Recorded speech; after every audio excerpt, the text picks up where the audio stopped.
Welcome back to Outpatient Physical Therapy Considerations for Post-Acute COVID-19. Part 4, Outpatient Physical Therapy Evaluation 1. This is part of the Post-Acute COVID-19 Exercise and Rehabilitation Project, or PACER series. In preparation for an outpatient physical therapy evaluation, it will be important to review lab tests if possible. If your patient received their care for COVID-19 within your hospital system, you can easily find the lab tests in the medical record. If the patient received their care for COVID-19 outside of your hospital system in a different facility, you may need to contact that facility to obtain their medical records and lab tests. There are many lab abnormalities that are seen in the acute phase of COVID-19. Lab tests are generally more useful for the hospitalized patients in order to indicate severity and direction of illness. However, after discharge, lab values may still be useful to indicate if the patient is improving or worsening, but they will likely be measured less frequently and many lab tests will likely be eliminated. Here are some common lab tests that we may see in our patients post-COVID. They may or may not be normal. And if they are abnormal, they may not necessarily be abnormal due to COVID-19, but they will give you an indication of general health at the time that the labs were drawn. Basic Metabolic Panel, or BMP, or Chem7, looks at basic metabolism and electrolyte balance. These include your sodium, potassium, calcium, chloride, BUN, creatinine, and glucose. A complete blood count, or a CBC, indicates if there's infection, inflammation, or anemia, and this count includes white blood cells, red blood cells, and platelets. So if a patient has an ongoing infection, the white blood cells could be elevated, or if the patient is anemic, then the red blood cells could be decreased. Magnesium is responsible for normal muscle, nerve, and heart function. Abnormal levels may affect the heart rhythm and cause ventricular arrhythmias. Hemoglobin A1C is measured primarily in patients with diabetes or prediabetes and is the average blood glucose over a period of 3 months. It indicates the degree of diabetes control and ideally should be less than 7%. When it is above 7%, it indicates that the patient has frequent episodes of hyperglycemia and that their diabetes is not under the best control. The cardiac enzymes of troponin and the hormone brain natriuretic peptide are measured usually in the acute setting when a patient is having acute symptoms or there are signs of acute myocardial damage. Therefore, these patients are not going to be presenting necessarily to the outpatient physical therapy clinic with elevated troponins and brain natriuretic peptides. However, if the patient had a hospitalization with COVID-19 that involved cardiac damage, looking at these enzymes will show you the degree of damage the patient had. The troponin indicates myocardial injury, but it is nonspecific in that it may be elevated in any condition stressing the heart, such as myocardial infarction, but also myocarditis, cardiomyopathy, and renal failure. The BNP, or brain natriuretic peptide, is released in response to elevated left ventricular pressure.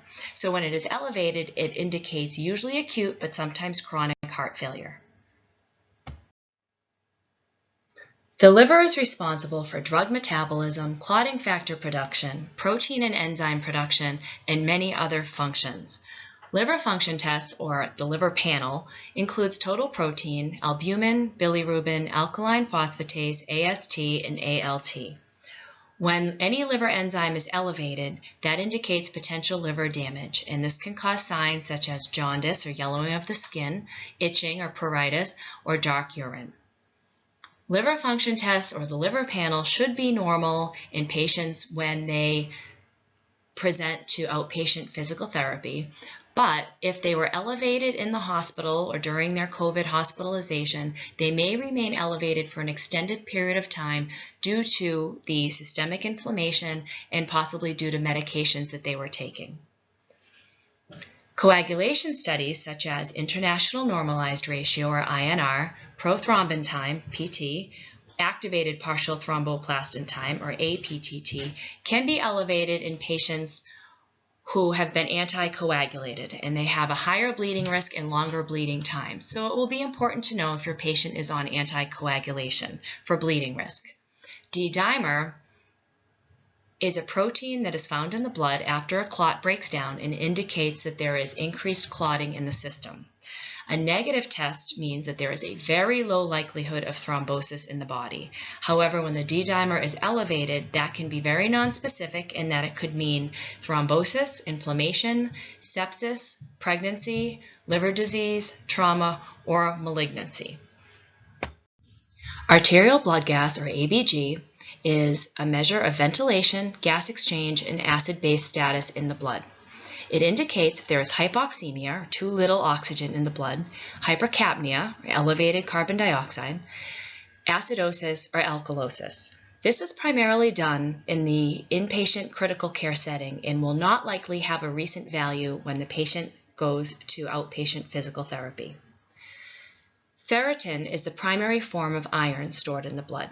When it is elevated, it indicates the presence of virus or bacteria. It is seen in illnesses associated with macrophage activation and may contribute to a cytokine storm. This is frequently elevated in patients who have COVID-19.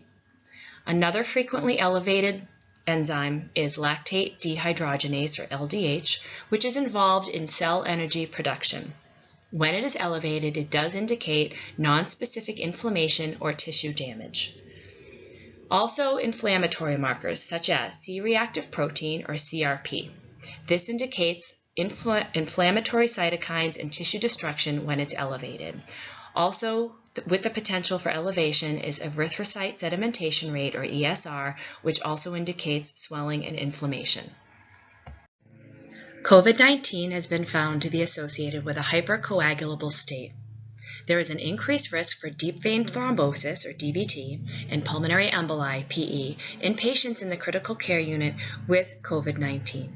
As we look to the right, we see Virchow's triad, which shows the combination of venous stasis, vascular injury, and hypercoagulability all combined to form a very high risk of blood clotting in the ICU, and this is certainly true with our COVID-19 patients.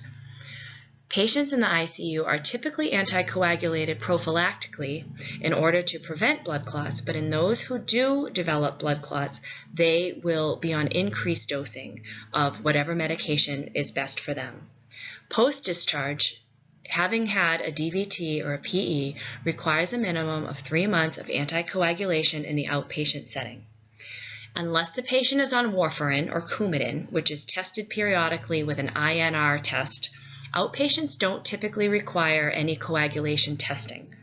Some possible outpatient medications that we might see are rivaroxaban, which is Xarelto, apixaban, which is Eliquis, warfarin, which is Coumadin, or a low molecular weight heparin, abbreviated LMWH, but you may see this as Lovenox. These patients on anticoagulation may be at increased risk for bleeding, so assessing fall risk and any other situations that may cause increased bleeding will be important. So when the patient presents for their outpatient physical therapy evaluation, there are many important questions and pieces of information that we want to find out. Before they even get to the clinic, we would have done our COVID-19 symptom screen, and hopefully they would not be coming in if they were still feeling symptomatic. We would review their COVID-19 clinical course, find out about how their disease developed and what occurred. Did they require hospitalization? Did they have to go into the ICU? How many days were they on the ventilator? What complications did they have in the hospital? Where did they discharge to after they left the hospital? Questions like that. We'd like to review their past medical history, specifically if they have hypertension, diabetes, obesity, any cardiovascular history. If they have any history of hypercoagulability at baseline, any pulmonary issues, neurological issues, kidney or liver disease, just to find out how things may mix in with each other. We also want to get and confirm a list of their medications, find out any recent outpatient tests and labs, find out if they are on or have been on home oxygen, or if they were on home oxygen at baseline before they developed COVID. If they have a pulse oximeter, if they've been using it to monitor their oxygen values, and what those oxygen values are. We want to know if they're diabetic, what their blood glucose values are, because that will make a difference in terms of when we time exercise, where they inject their insulin. If they take insulin, they would likely need to do a pre and a post-exercise blood sugar check to assure that they're not going to become hypoglycemic or be unsafe. We want to find out their previous activity level and also their current activity level at this point. Physical limitations, we would want to know if they're using an assistive device, if it's new or if it's something that they had been using for a long time. We want to find out their home environment, their driving status, if they're back to driving yet, their vocational requirements, and if they've been able to return to work or if they feel like they'll be able to, their smoking status, if there's any alcohol or drug use, their nutrition, if they have any pharyngeal or aspiration, because then that might trigger a referral to speech or language pathology, and what their goals are of physical therapy. And during our patient interview, we would want to find out if the patient is continuing with any current symptoms, such as shortness of breath or dyspnea, and if so, what associated activities and positions go along with that. If they have any cough or secretions, and what they are doing to manage that, if so. If they have any cardiac symptoms, such as chest pressure or pain, angina, any palpitations, because that can indicate some cardiac issues or arrhythmias. If they have any lightheadedness, dizziness, especially with position change, then that can indicate if the patient is volume depleted or if they have any orthostatic hypotension. If they have ongoing fatigue, malaise, any pain locations or sensory deficits. If they have leg pain with walking, that can indicate some peripheral arterial disease. If they've had any falls or if they've had any close falls, then we can assess their fall risk. If they have any complaints about vision, hearing, swallowing, or speech. Excessive bruising or bleeding, especially if they're on anticoagulation, we would want to monitor that. And if they've had any recent weight gain or loss. Additionally, we would want to perform a cognitive and neurological screen. There may be possible impairments due to post-ICU syndrome, or PICS, or the patient may have had a CVA while in the critical care setting. Cognitively, we want to look at orientation, attention, concentration, processing, and neurologically looking at tone, coordination, reflexes, looking for involuntary movements, sensation, attention, and memory. Integumentary-wise, because of prolonged ICU stay and prolonged bed rest, there's the high potential for decubitus ulcers and skin infection. So assessing for that is important. We also want to be assessing any bruising or excessive ecchymosis that we see because the patient may be on anticoagulation. And if the bruising seems excessive, then we would want to report that or encourage the patient to report that back to their referring provider. There has also been some skin manifestations of COVID, such as the COVID toes that we have heard about, which is thought to be due to a skin reaction or possibly even microclots in the small blood vessels of the feet. It's a similar appearance as chilblains, and it's very uncommon, but it has been found, so we'd want to assess for that as well. Moving along to circulation, and because COVID-19 has so many systemic effects, including pulmonary and cardiovascular, we would want to check for cyanosis. That is a bluish discoloration of the skin or mucous membranes and is a sign of poor oxygenation or poor oxygen perfusion. So this could indicate to us if a patient is having ongoing low blood oxygen levels. As you can see in the photo on the right, the fingertips are hued in a bluish color, and you can also see this in the nose, the lips, and around the eyes. Clubbing, as you can see in the bottom right picture, is an enlargement of the distal fingers and toes along with formation of convex-shaped fingernails or toenails.